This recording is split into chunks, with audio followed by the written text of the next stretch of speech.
everybody. Thank you so much for tuning in to my second episode of my Spider-Man review videos. Hopefully you saw the first one. If you didn't, just a real quick recap. The goal of these videos is to review Spider-Man comic books starting all the way back with Amazing Fantasy 15, the first appearance of Spider-Man. And what I'm doing is going through and looking at it from an artistic standpoint, from a comic book manufacturing standpoint. How are they made? How are they drawn? The printing technologies, things like that, that really influenced what we have been given as a product, as a character of Spider-Man, and how that has changed over the years.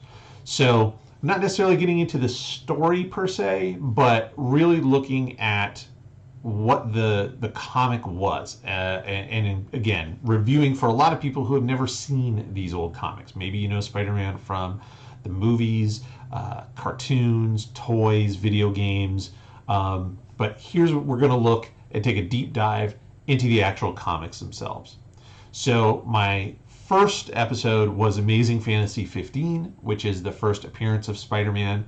Today we have The Amazing Spider-Man #1. So this is actually Spidey's first comic, with some very special guest stars in it as well. And it actually has two different stories in it.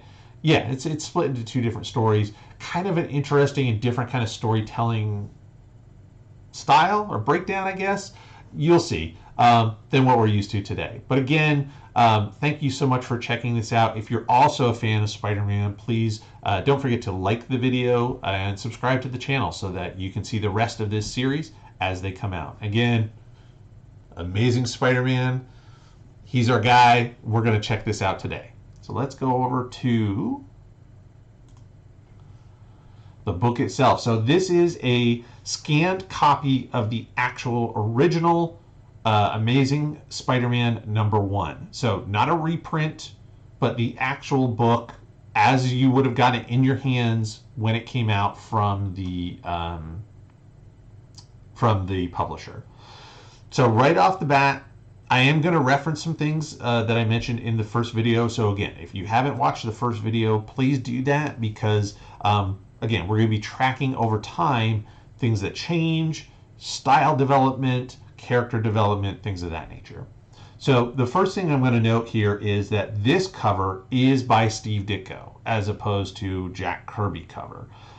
So the first one, it was Jack Kirby drawing Steve's design of Spider-Man. Here we have a Steve Ditko cover, but he's drawing the Fantastic Four, who are Jack Kirby characters and creations. So kind of interesting spin there. And it is really neat. We'll see later in the issue, we get to see Steve Ditko's take on the Fantastic Four, which obviously the design is the same, but there are some real subtle differences in how Steve Ditko drew characters and what he focused on in terms of the shapes, the key elements, how he drew hair, the line work, stuff like that, as opposed to Jack. The other thing to note on the cover here is there's a lot more blue on Spider-Man. So one of the things I really talked about in the last episode in Amazing Fantasy 15 is that it really looks to me like Steve was drawing a character that was the costume is red and black, and that the blue on it was just highlights or shine on black material. Here, though, it really does look like it is blue fabric with dark shadows. However, that doesn't necessarily carry through to the pages inside. And I think there's a reason for that. So for one, this is the cover. The cover needs to be eye-popping. Like, for example, one of the things that they would do, you notice there's a word balloon here, and it's in a bright yellow. That bright yellow is very eye-catching. It's one of the few things, there's here, 2, Spider-Man. You have the flame from the Human Torch, and this. The only yellows, well, and a little bit here, but it really catches your eye and draws you out. But we don't use yellow word balloons necessarily on the interiors of pages. They tend to be white. I think that's the same thing here with the blue. I think it's meant to be more eye-catching, more to pop from a newsstand, to make somebody go, "Ooh, what's that?" Especially at the time when I say newsstand, you think of if you've seen them in stores, spinner racks, racks of magazines and comics. I know they're not as prevalent as they used to be, unfortunately, but there was a time when everything was not everything. There were tons and tons of printed material for people to buy, magazines, comics, books, and they were sold in stores, newsstands, things like that. And you had to get yours to be the thing that people went to look for, and that's a way to do it, to make the colors eye-catching. So very interesting there. We'll see a little bit more in what happens on the inside. So it's a little bit different. So let's get into it. So here we have a neat splash page.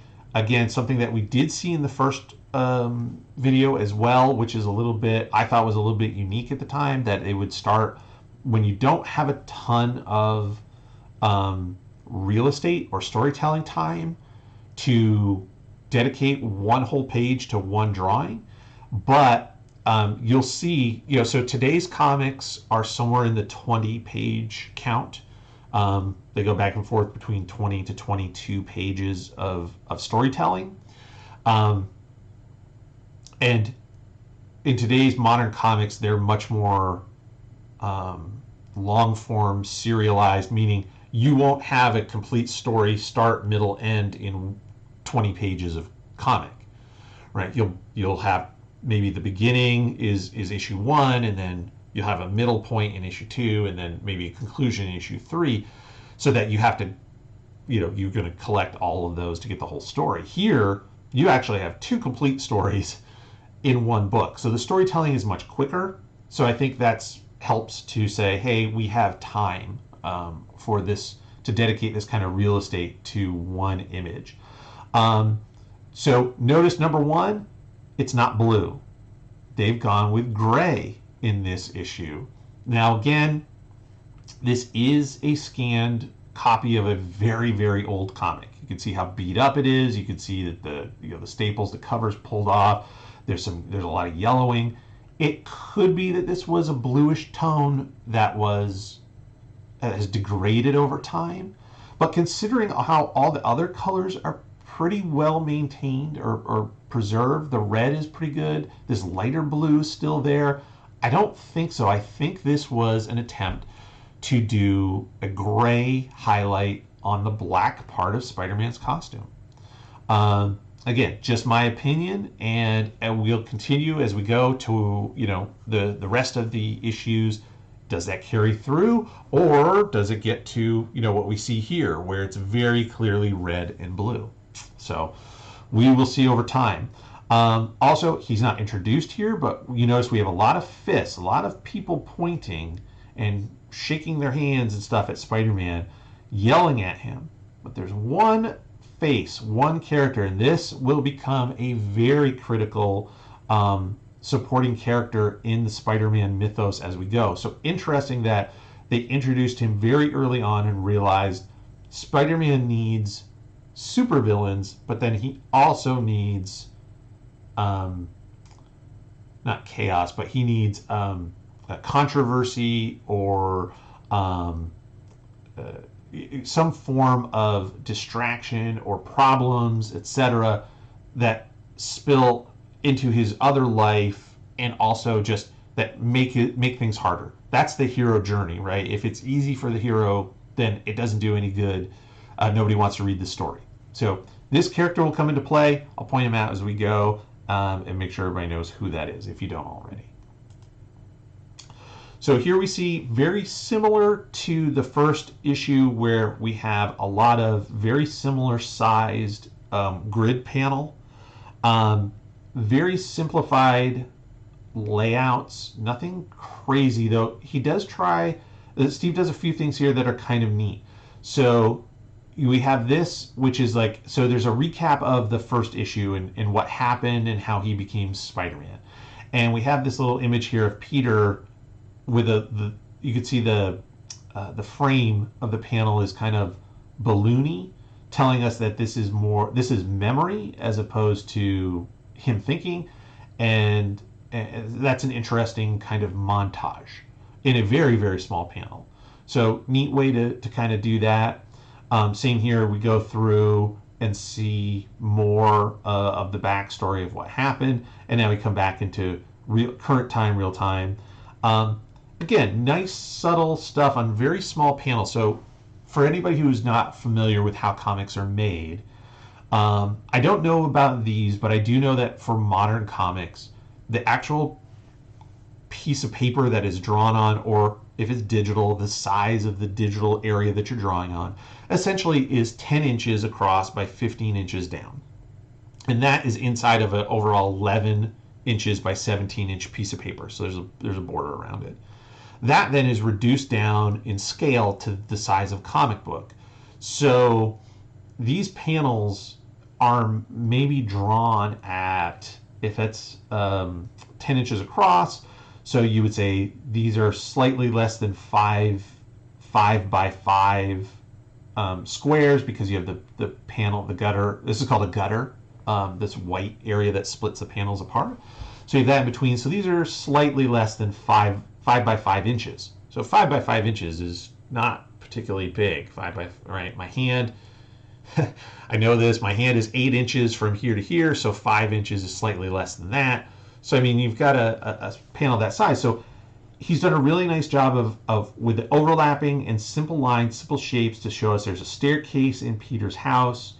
The wall, the lamp, and a little table gives us the idea we know exactly where he is. He's coming downstairs into a home. There's a curtain here. We see the door. Again, a lamp. Very simple details to emphasize what the background is that gives us all we need. You don't have to draw every single brick line or every single piece of wood or whatever. You don't have to do incredibly detailed perspective drawings on something that's pretty small and simple. Just a few lines can really give us all the storytelling we need. Again, we come into some more montage, and this is now Peter, as opposed to remembering what happened, him sort of speculating what's going to happen now that his uncle's gone. And again, nice use of the montage piece and the fantasy sort of where you have this break of the panel, so we see Peter here now. This is what he's imagining in his head. Nice storytelling device there. Here we go, we're back at school. We know that Peter is a science guy that was introduced in the first issue of with Amazing Fantasy, and so here he is at school with that. Again, nothing crazy, very simplistic storytelling. Again, panels. Again, if you missed the first, I keep referring to the first episode, I apologize, but if you didn't watch that one, the reason that these panels are the way they are comes from a history of how early comic books are made. So before comic books, there were newspapers, and newspapers had comic strips. And you might think of a comic strip, great one is Peanuts, Charlie Brown, Snoopy. That is a comic strip that has been going on forever. Garfield. So you have, typically 3 to 4 little boxes that in sequential order tell the story. And so what they did is they took, but not only did they have like cartoon characters like Snoopy and Garfield, but there were also things like Prince Valiant, which was drawn more of like what we'd see as a comic book like this, and was action. I'm trying to think of some other ones. Flash Gordon, stuff like that. And those comic strips were very popular, but newspapers weren't kept. So, meaning, I read Flash Gordon. I want to go back. I'd like to, read like what happened 3 weeks ago, but I already threw that newspaper out, right? I crumpled it up. It got burned. I, shredded it up. Newspapers weren't meant to be saved and archived.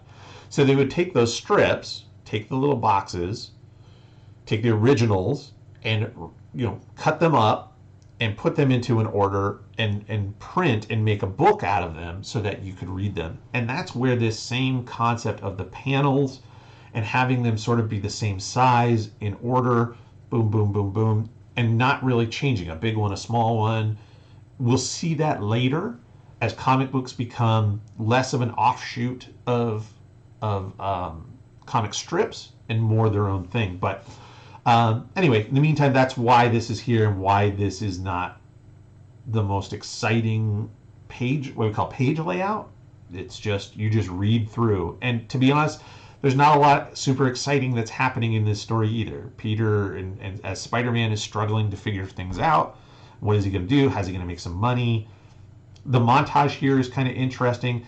They did one in the first issue showing him on TV using his powers, and it was much more interesting. However, now he can't be a TV celebrity because this character here that we saw on the splash page, J. Jonah Jameson, the editor and publisher of the local newspaper, has decided that he doesn't like Spider-Man, that Spider-Man shouldn't be a hero, that his son, who's an astronaut, should be a hero. So he's very jealous, and that's why he decides to tear down Spider-Man.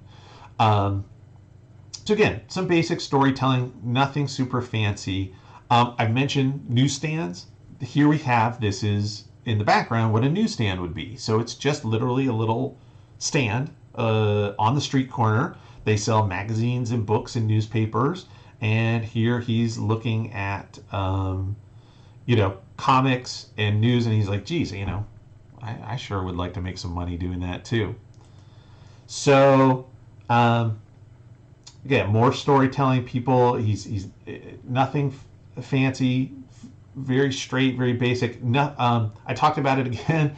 How every image is like a still shot of a camera, and whether that's a TV camera, movie camera, or photography camera, you as the artist, I'm the director and the photographer, right? Cinematographer. I can move that camera any way I want, so I can spin it 360 degrees this way, 360 degrees in any way I want, and I can also push in or pull out in terms of how close I want the camera to be.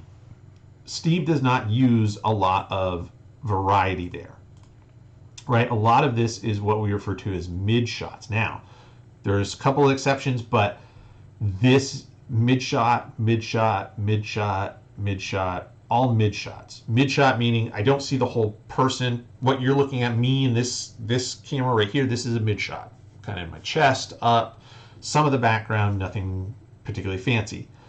If you see all of me, or if I wasn't in the shot and you just saw the background and a whole big background, that would be a long shot. Or if I was very small in the background, that's a long shot. And then this right here with J. Jonah, so he's so close to the camera, you can only see one side of his face and his eye. That is a close-up. This is probably one of the only close-ups I've seen. There was one other one in the first issue with a spider web, was way up close to the camera, and the camera was looking through it.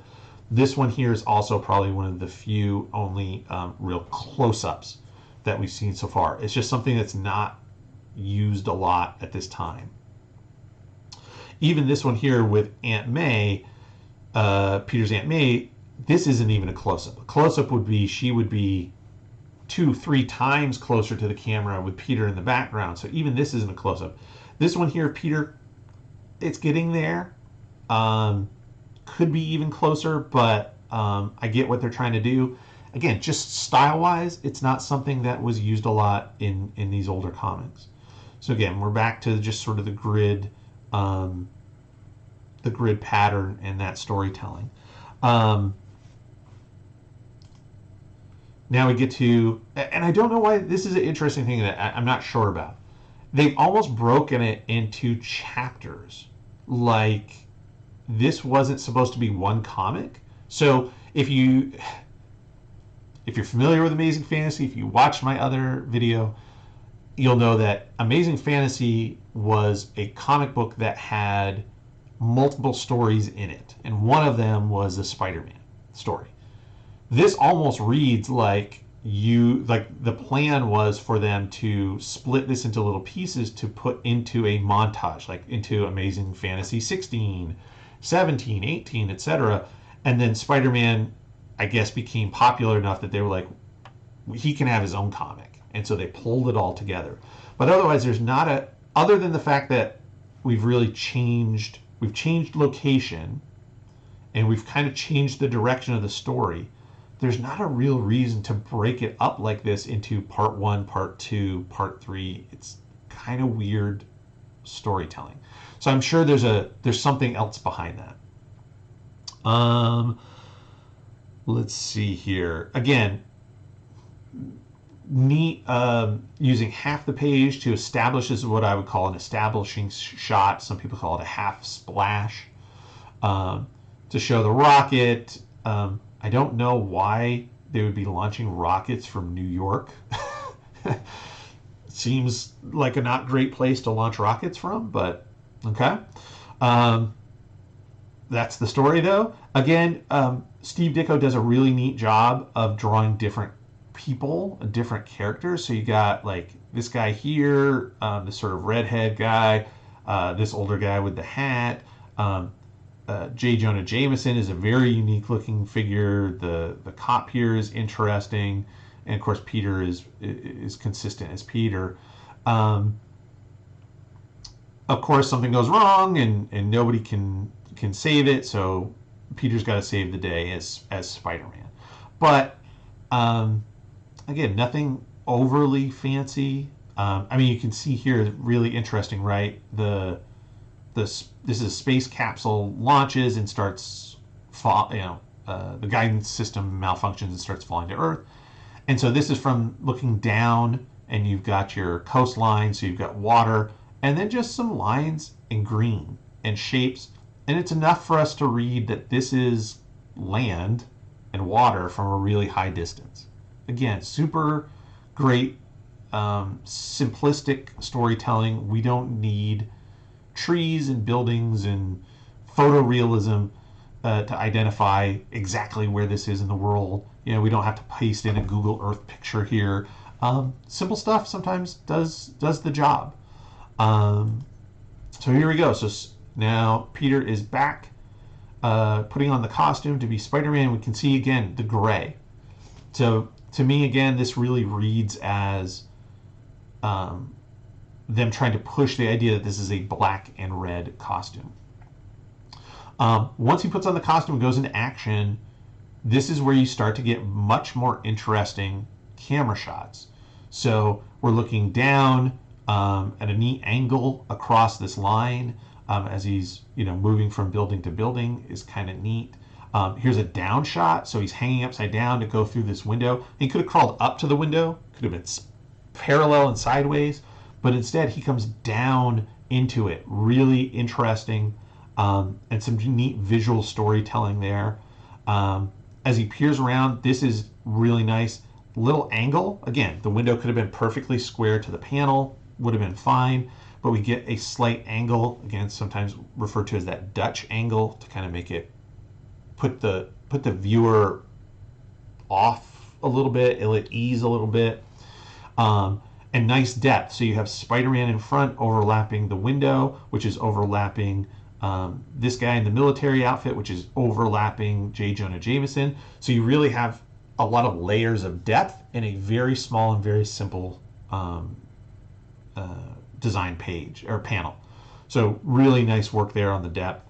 Now we have some more, again, talking. So talking panel, we refer to as talking heads, straight up, boring camera shot, nothing exciting. But now when Spidey leaps out, we come back to that Dutch angle. He's coming at us, so we have some foreshortening, which we've seen some, maybe not as dramatic as this, where his knee is forward in front of the rest of his body, the arms and the head, the shoulders up behind the head because he's leaning forward. Really nice body language there. Again, overlapping the window, which is overlapping the characters. So you've got that nice depth. He's really coming at the reader. This is where in modern comics today, this would be a much bigger panel. This would be your Sometimes it's referred to as an anchor panel or action panel.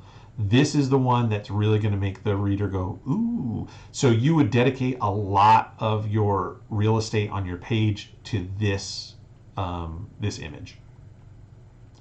Now again, another down shot because Spidey is swinging around, so it's a very interesting angle.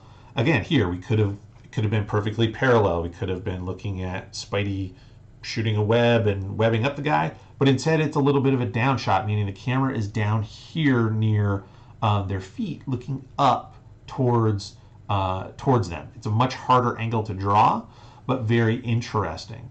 And so again, as when he's Spider-Man, we see the artist Steve Ditko using much more interesting camera angles. So all this, again, the flying, very similar stuff to what we saw earlier with the space capsule. Simplified, hills, areas, mountains. If you've been in a plane, you know you reach a certain altitude and you look down and nothing is recognizable. It just becomes shapes. So I like the way that they've done this to keep it simple and to keep the action, the emphasis on the action going on here. So very nice work there. Lot of speed lines. That was my note. Speed lines galore. So how do you show things moving in a still image where things aren't moving, right? Very interesting. And one of the comic tropes to do that is referred to as speed lines. So it's these lines coming off of anything that's moving really fast. And it helps us to in essence, read as the motion. This thing moved so fast that until my eye caught it here, it was just a blur up to this point. So we have Spidey swinging over. One thing I do want to point out as well, I noted this in the first episode, the spider design on Spider-Man's back was blue all through Amazing Fantasy 15. Now we see that it's been colored red. And just to go back to confirm, we see here it is, the red spider on the back again. So that was a change that they made and seems to be the consistency going forward. We'll see if they flip back and forth a little while they get their feet underneath them. But I think from that point forward, the spider emblem on his back is red. Again, so now broken into part 3. I don't know why. There's no reason why this panel here, other than the fact that he's, it ends on a cliffhanger. Can he fix this in time? So imagine if it's a TV show and it'd be like, bum, bum, bum, join us next week to find out, can Spider-Man save the space capsule in time? There's no other reason to break this up unless you're going to print these in different books so that the reader would have to buy the next issue, and then this would be the start of the next issue of part 3.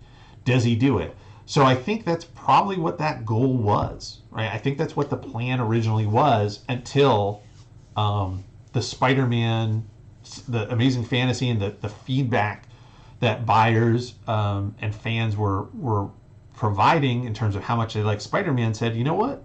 Spider-Man needs his own comic. And so they took the plans of splitting this up over an anthology and pushed it into one comic. It's the only thing I can think to explain it. So here we go. Spider-Man saves the day, and now we get into your traditional 6-panel page again. Nice running shot here. Again, the angle is nice.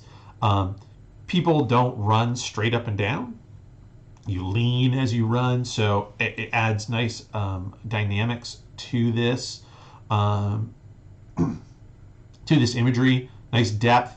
Spidey, and then the ground behind him, and then the trees are behind the ground. The space capsule's behind the bushes and the trees. So nice way of creating depth with just some real simple shapes. Very nice. Same thing, J. Jonah Jameson going on. So things don't work out for Spidey. It's not great. And boy, now at the end, what am I going to do? Again, that trope of the comic kind of ending of Spidey saved the day, but, he still has his woes and his issues to deal with. So what's he going to do? So this is the end of this first story, but there's a whole lot more comic to go.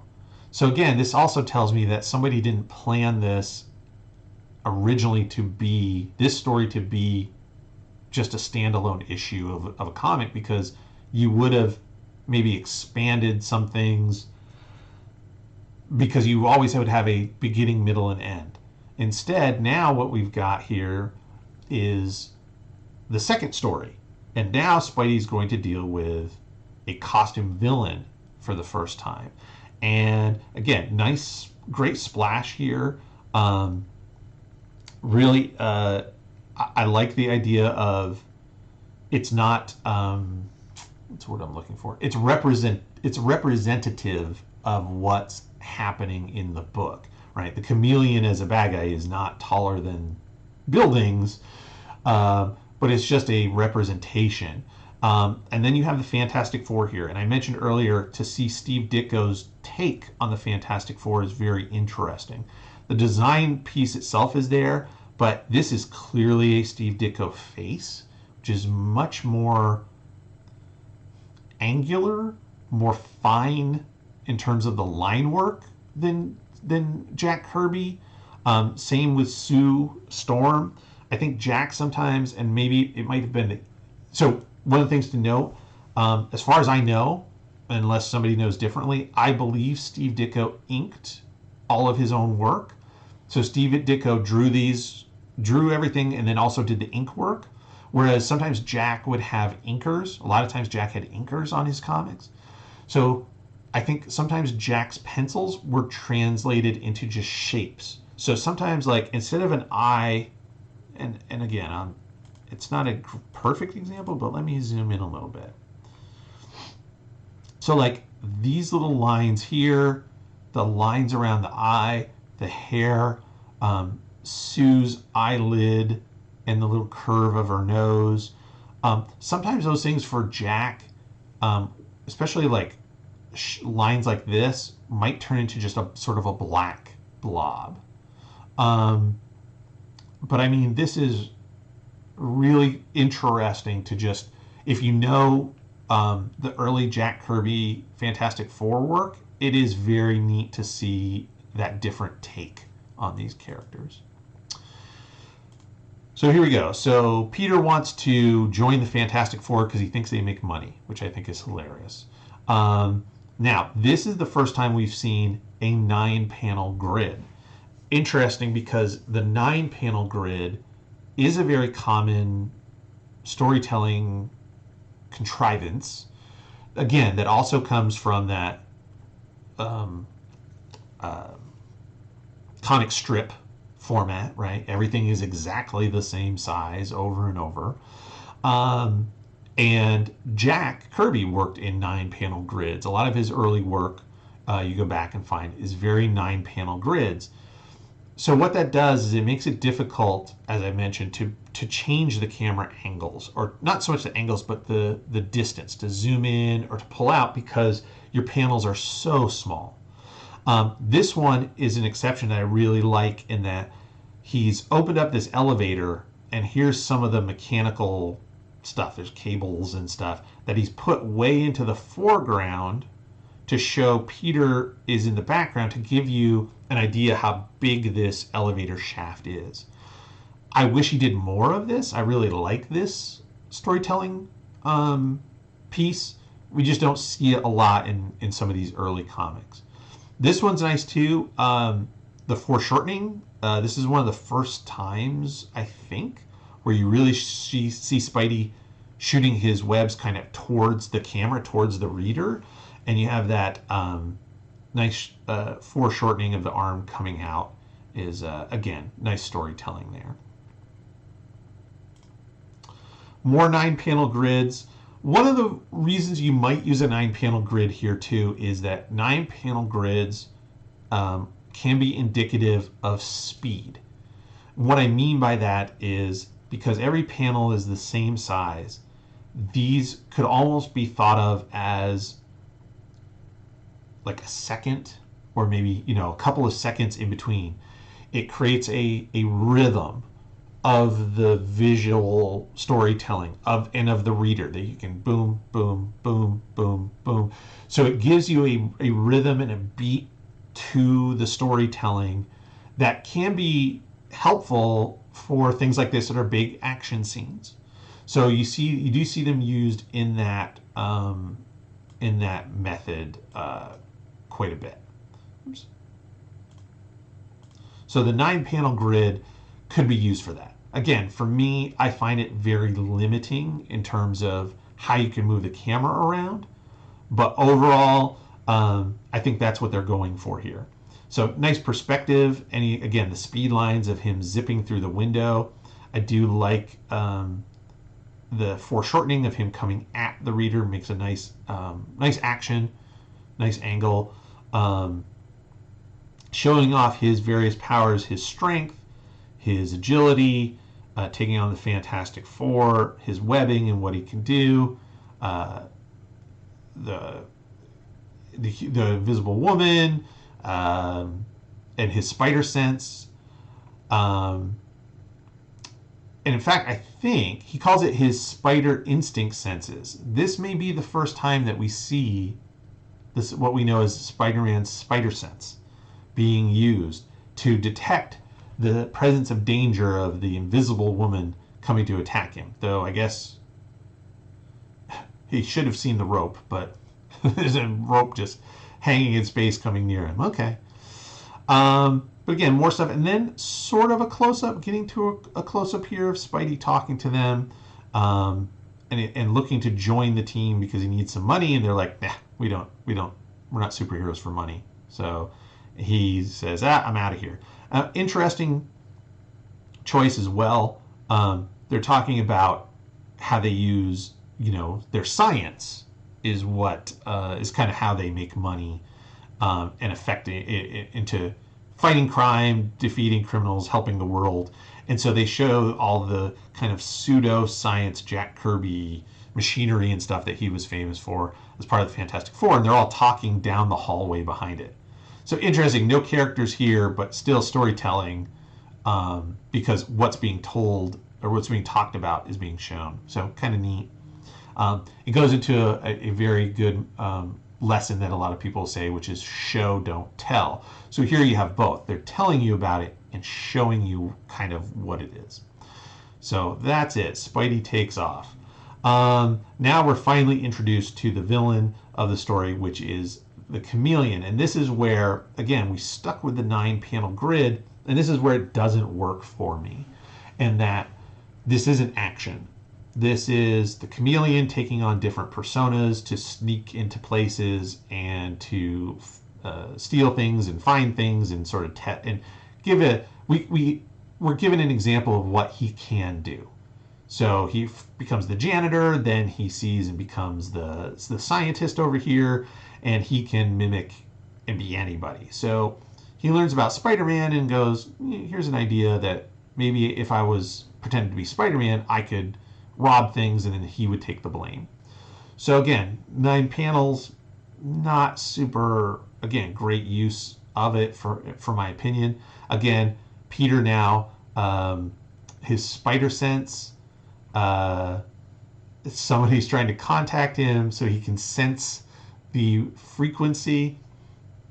Interesting use of the spider sense, but the radiating waves off his head is sort of how it's been depicted for forever. And this is, again, the earliest depiction of that. Nothing particularly fancy here. Nice close-up of the hand. Great hand with the bent fingers.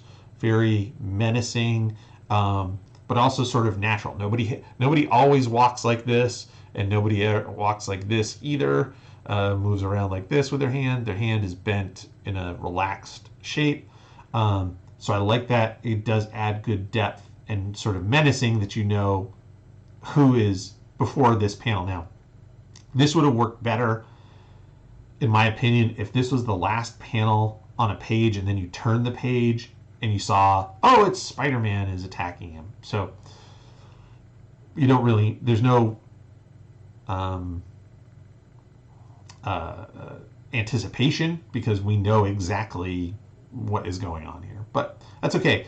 I do notice in the Chameleon's version of the Spider-Man costume as well, the highlighted areas are still gray. So we're still going with that idea. Well, so here it's gray. This is the Chameleon. Then this is the real Spider-Man, and both are still the red and gray. And again, you can tell there's blue. His gun is blue. These clothes are blue, but this is deliberately gray. Some interesting concepts of how can Spider-Man move around when there's no buildings to swing on. So, some interesting story contrivances. Again, we have the speed lines because he's zinging around so fast, flying over. Interesting use of his webs. We'll see that as a story point a lot over the years. He makes his webs into parachutes, shields, gliders, bolos, ropes, you name it. If Spidey needs it, his webs can be it. Again, so the 9 panels, not as bad when you're getting into like here where he's trying to get onto this helicopter. Things are moving pretty quickly, and then the Chameleon releases gas to escape. Again, moving quickly. It's action. Boom, boom, boom, boom, boom. Again, now using his Spidey sense in a different way to find the bad guy. I like the lights get shut off, and now you have in the dark the solid black. So everything that's black is black, including his costume. But then the blue part to show that the lights are out. I think that's a neat coloring trick to show. If it was red, people might not have clearly understood, even though he says he turned the lights off. But if you're just looking at it visually, this is a nice visual method to show that the lights are out. Same here, all the figures in shadow, Spidey up above, and then again, more 9-panel grid to wrap it up. The Chameleon is exposed as who he is, and then we have the end and the Fantastic Four going, what could happen? Maybe Spidey is a good guy despite what the papers say. And again, we have this Spidey trope of him running off into the distance, bemoaning his fate, how things don't work out for him. We see this a lot, and then we'll see what happens in the next issue. And that is the end of Spider-Man, The Amazing Spider-Man issue number 1.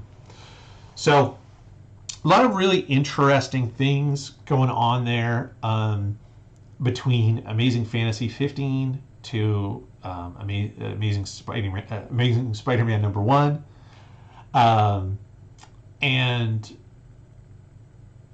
it is really interesting to see. Sorry about that.